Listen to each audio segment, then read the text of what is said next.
ప్రజల ఆశీర్వాదంతో ఏర్పడిన ప్రజాప్రభుత్వం సంక్షేమం అభివృద్ధిని రెండు కళ్లుగా ముందుకు తీసుకెళ్తోందని మంత్రి పొంగులేటి శ్రీనివాసరెడ్డి అన్నారు.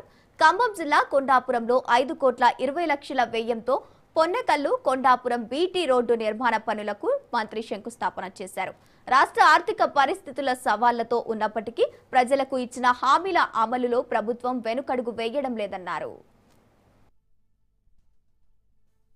పూజించే గుళ్ళకి అనేక నిధులు ఇవ్వటం జరుగుతుంది. క్రిస్టియన్స్ కి సంబంధించిన చర్చిలకు కానీ, ముస్లిం మైనార్టీ సంబంధించిన మసీదులకు కానీ, అంటే మత సామరస్యానికి చేనమే కాంగ్రెస్ ప్రభుత్వము, కాంగ్రెస్ పార్టీ.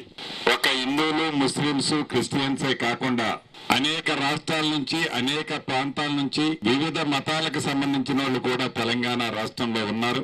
అటువంటి వారి ఆత్మ గౌరవానికి, వారి మతానికి సంబంధించిన సంస్కృతికి ఉట్టి పడేలా ఆ మతాలకు సంబంధించిన సాంప్రదాయబద్ధంగా కూడా ఈ ప్రభుత్వం అనేక రకాలుగా వారికి కూడా సహకరిస్తుందన్నమాట నిజం. హిందువులు పూజించే గుళ్ళకి అనేక నిధులు ఇవ్వటం జరుగుతుంది. బులెటిన్లో షార్ట్ బ్రేక్ తీసుకుందాం.